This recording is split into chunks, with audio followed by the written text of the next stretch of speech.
Hello again. You are seeing this video probably weeks after the first video where I'm wearing this outfit and sitting on this couch talking to you.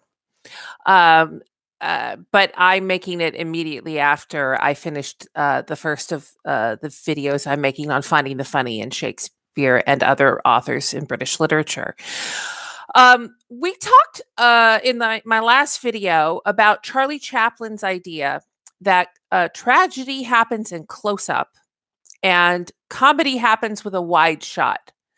A situation has a chance of being funny, while a person's upheaval and sad emotions, when shown up close, generally are not. Nothing could be truer proof of Chaplin's assertion than the differences between a play that many of you have actually read in high school, Romeo and Juliet. If you haven't read it, you surely know the plot, versus A Midsummer Night's Dream by Shakespeare. You would think that a story of star-crossed lovers where people die from their inability to be together in their society and love each other would by itself remain inherently tragic in literature. And indeed, it is a very understandable tragedy. It is one that is not limited by class or circumstances, because I think any teenager whose parents have not approved of a relationship that he or she wants to have with another person understand the tragedy of not being able to be with a person that you love or at least are crushing on. The thing that's going on with A Midsummer Night's Dream is so similar, though, and it's hilarious. A good performance of A Midsummer Night's Dream will make the audience belly laugh, whereas a good performance of Romeo and Juliet will make people reach for tissues and cry. How can that even be? Well, Chaplin's theory kind of works here, because so much of Romeo and Juliet is spent with a great deal of soliloquy, cast reflections on the nature of great love and the desperation to be with someone that one cannot be with in a situation where there are social barriers to the love.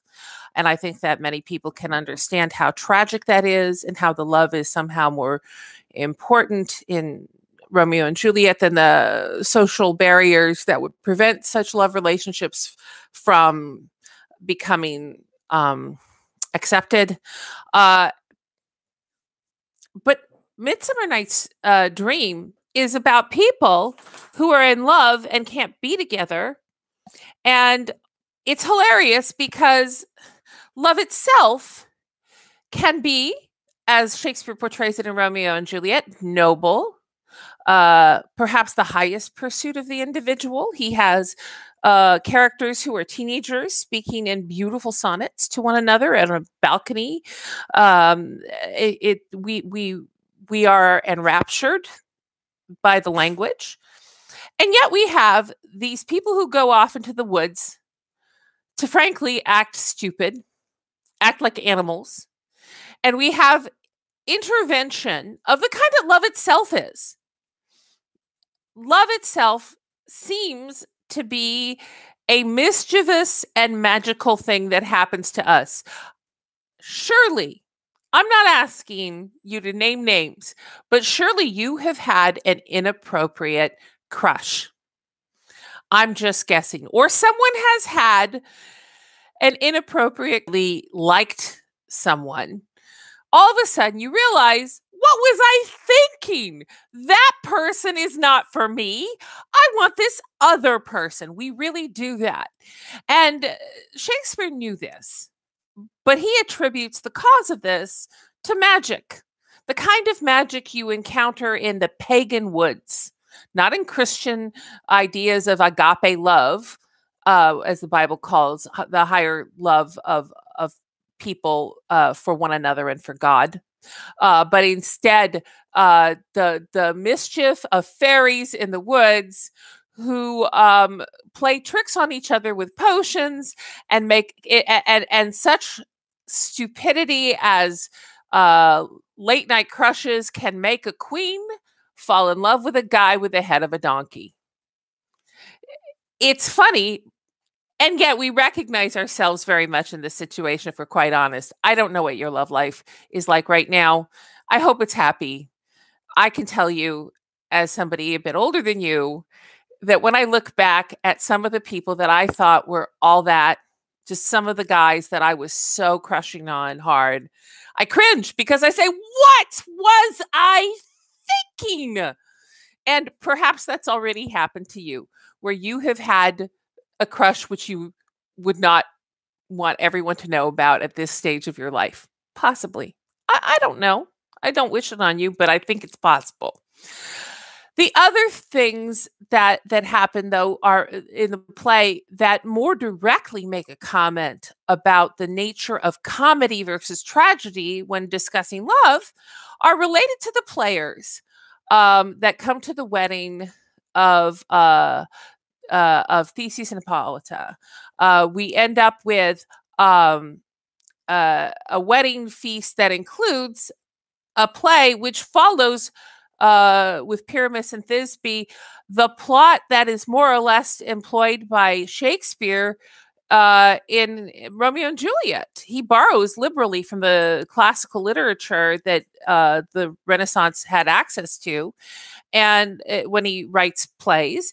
And so Romeo and Juliet has the cast of Pyramus and Thisbe, the shadow of Pyramus and Thisbe, rather than the individual cast of quote unquote Pyramus and Thisbe. But when we see Bottom and the other players playing what really, at least they intend to be, a tragedy within this framed tale, because this is a frame, it is a play within a play, and we ourselves are outside audience members, and the wedding guests are another layer of audience members. There are layers and layers. We have what could only be described as a very wide shot for the tragedy of star-crossed lovers, and on top of it, we have really cheesy bad acting presenting to us what the comedy is of people who can't be together killing themselves for love, and we laugh because we understand that they have no reason to be that upset. We can see from a distance the humor in the situation, that in a way that Romeo and Juliet do not see the humor in their inappropriate love. And if you think about it for a minute, just think for a minute, while Romeo and Juliet's a legitimately sad play, can you imagine how annoying and how ridiculous and how ironic it is that the one person that Juliet falls in love with is the absolute one guy of her social class that her father could never sanction her to marry? I mean, it's just not possible. That's the one you fall in love with. You could imagine how frustrating that could be and how you could reconstruct that as a comedy. Also, the absurdity of us thinking that love is a life or death situation, Shakespeare seems to be saying, is enough to make all of our crushes comedic from a distance. I know I remember awkward situations when I was in my younger life where I wasn't yet married, and the stupid, awkward stuff that happened would make me laugh.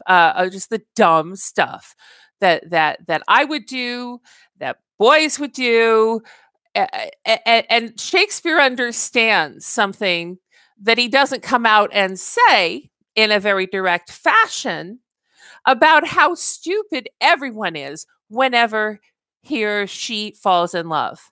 We are all idiots in love when we're in love. And as a way to sort of pull the punch a little at the end, he has the orchestrator of this mayhem come out, Puck, at the end and tell us that we have only just imagined this. If we shadows have offended, think but this, it all is mended. that you've just had this imagination. My dog is here to back me up on this. You have just had a fantasy. You know it was just a fantasy, and you don't have to be offended by it because it was all fake at its core. And by this, Shakespeare is saying, when you think you're going to die from love, that might be fake too. Just give it a little time, give it a little distance, and you will see how untragic it probably is what Shakespeare seems to be saying. I hope you do find this play funny. I think it's funny. And I think my dog Cruiser might think it's funny, although I think he probably wants to eat the fairies. Anyway, he won't get to. He'll get to eat some lamb meat a little later. And the two of us are going to say bye-bye for now.